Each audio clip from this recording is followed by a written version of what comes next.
พี่น้องจ๋าเราเก็บหอยจูบแล้วอายจะพาพี่น้องมาเก็บหอยนางรมเพื่อที่จะเอาไปทอดใส่ไข่เนาะรอบนี้ไม่กินแบบสดๆกินสดไหลกับโบดีนะจ๊ะเนาะแต่ตรงนี้หอยนางรมบ่หลายจ้ะ you can show them around is not so many oyster oh maybe over there is a lot Yeah. okay There are maybe we quite a go lot. there Yeah, okay yeah. ไป let's go วันนี้อาจจะงัดไปเลยจ้ะจะงัดไปเลยเพราะว่านี่Put it in deeper. They will open.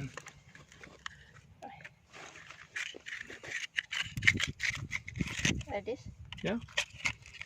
Around and then they open by themselves.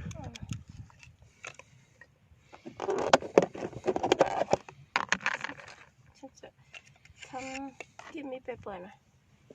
โอเคโอเค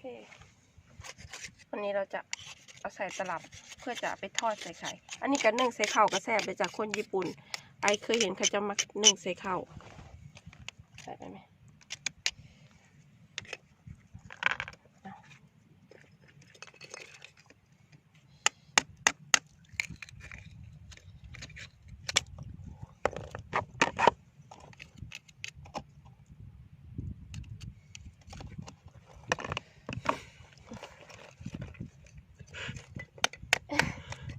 New system. What huh? I don't know if they will live long like that. But we will take home immediately Yeah. Okay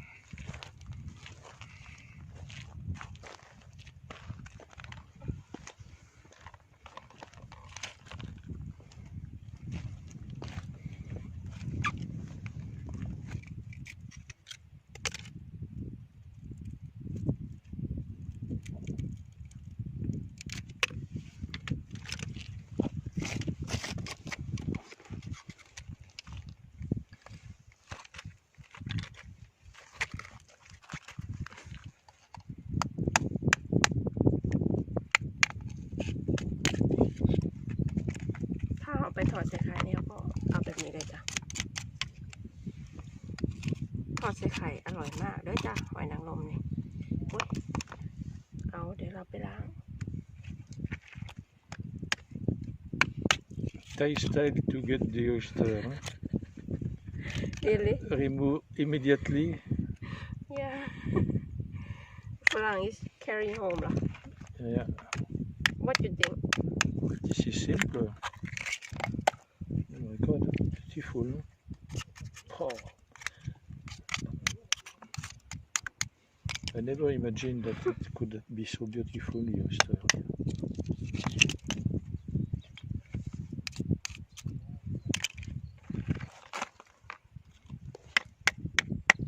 You are not in.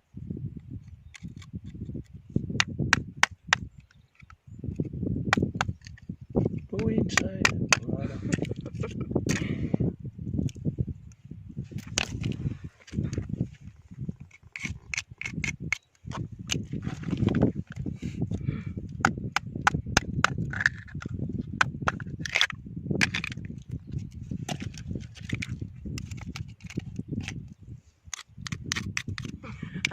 We have to go home นะครับแต่เนี่ย take home immediately นะเนี่ย Yeah. cannot stay in the sun นะท้องเสียนะถ้าเก็บไว้ข้างนอกนานๆ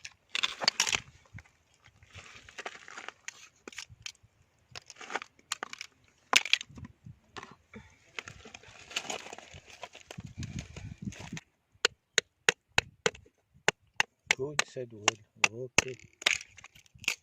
Voilà. ภาคดีแท้เจ้านี่เดี๋ยว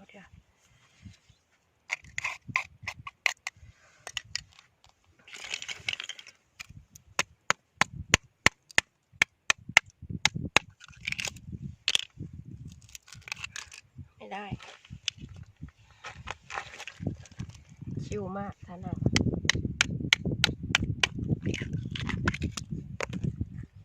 หม้อเนื้อเราก็ล่างแช่ตู้เย็นไว้ตอนแรกเสียไปทอดใส่ไข่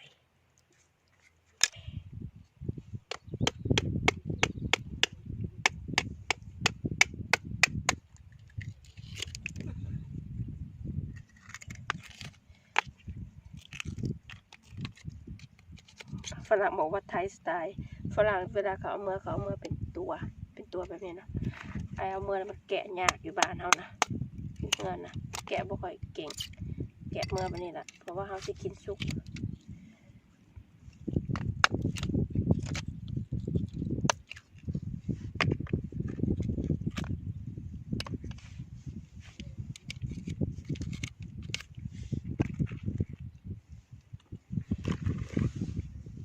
Show me your face.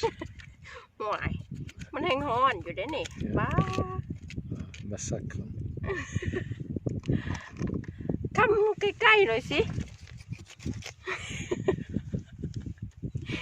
หวาย Enough, non?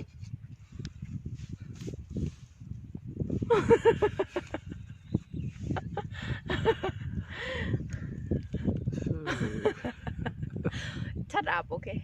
better for you โพดโพว่าหลายอะไรออนโซนเดี๋ยวอาเสียเอาแต่ตรงนี้แล้วก็พอเบิ่งเนื้อ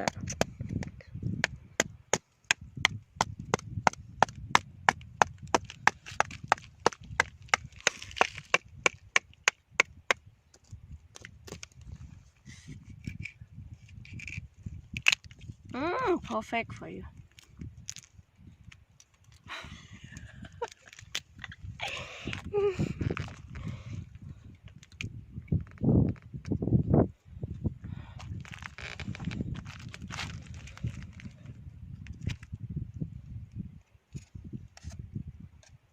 Poor oyster, my God. What do...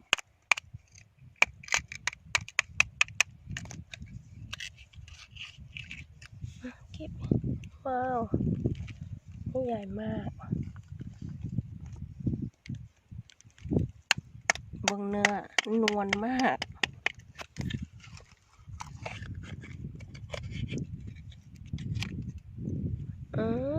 You are the perfect husband นะจ๊ะ Here that one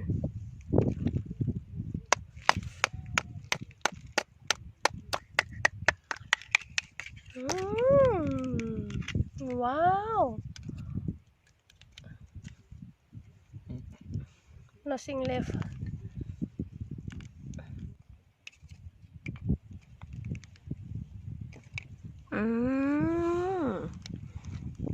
สุดยอดไปเลยทีรักโอ้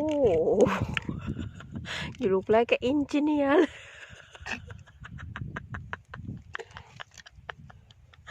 Make fun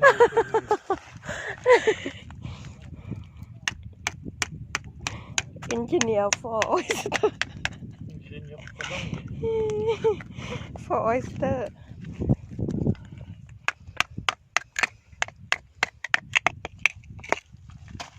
Oh, shit.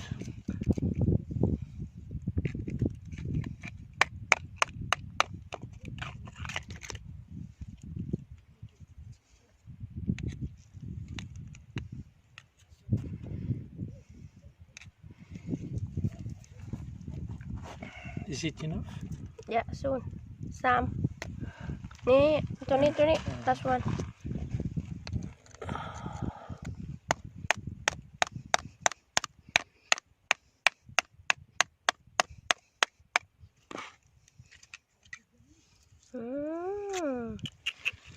You are accident my darling Go ahead and finish.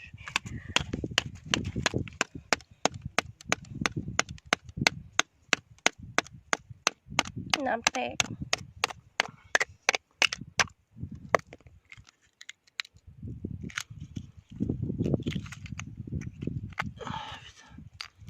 And this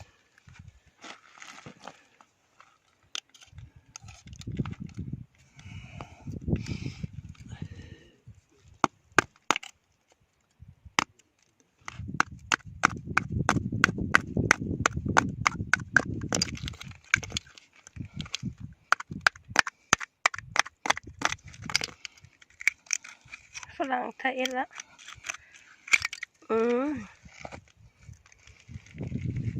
ทำมีซีฟู้ดนะยอดไปเลยแกะก่อนนะคะ แล้วก็เอากลับบ้านเลยเพราะว่าพวกหอยพวกอย่างแบบนี้ถ้าเก็บไว้ข้างนอกนานๆนะสิบเลิศต้องเอากลับบ้านเลยลอกน้ำแข็งเลยก็ได้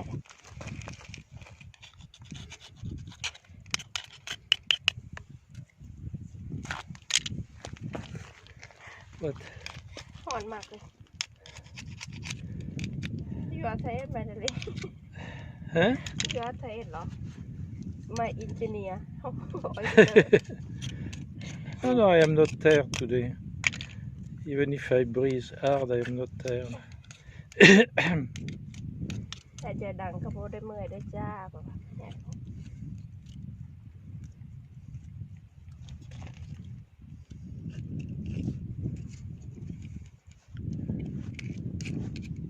เดี๋ยวสิไปทอดใส่ไข่เนาะเก็บไข่ในรังไม่ได้เก็บนานหรอกไข่จุดเจ้าของบ้านมันบอกว่าฉันเก็บเมื่อเด้อแต่พอเก็บมาเก็บเมื่อเอาไปคนอื่นเลยไม่ได้กินหลายขนาดนั้น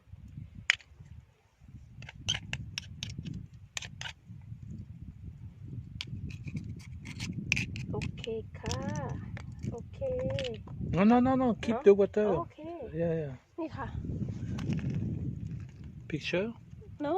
Okay. โอเคพี่น้องจ๋าไอ้ขออนุญาตไปก่อนเนาะค่ะเนาะสำนีแหละมันนี่นะพอได้เอาไปกินสดเอาไปกินกับทอดไข่ขอบคุณทุกคนที่มาหาหอย KPP and JP Mr. Oyster Mr. Oyster, Mr. and Mrs. Oyster. ขอบคุณหลายๆด้วยกันเด้อขอบคุณค่ะ บ๊ายบาย Bye bye. รอแม่ดาลิง Okay. อยู่บ้านนาดีๆไม่ว่าดีถึงนี้นามาเบื่อกับคนทำนาไม่อยากเจอทุกวันเจอทีไรเห็นที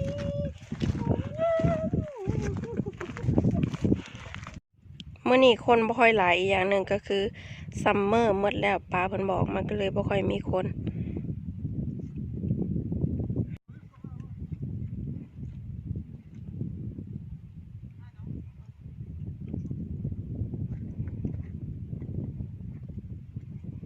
สองผู้เมียเมื่อกี้เขางัดเพียงอันนี้จ้ะ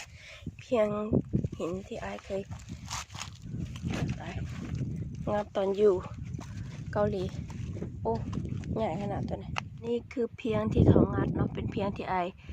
งัดกินตอนที่อายอยู่เกาหลีแต่ว่าอยู่เกาหลีมันน้อยกว่านี้เดี๋ยวอายเสียเมื่อซิมของประเทศฝรั่งเศสเนาะอายคงบ่ได้พามางัดอีกแล้วว่าแน่มื้ออื่นเนาะไปซิมมาก่อนถ้ามันแซ่บเดี๋ยวอายสิพามา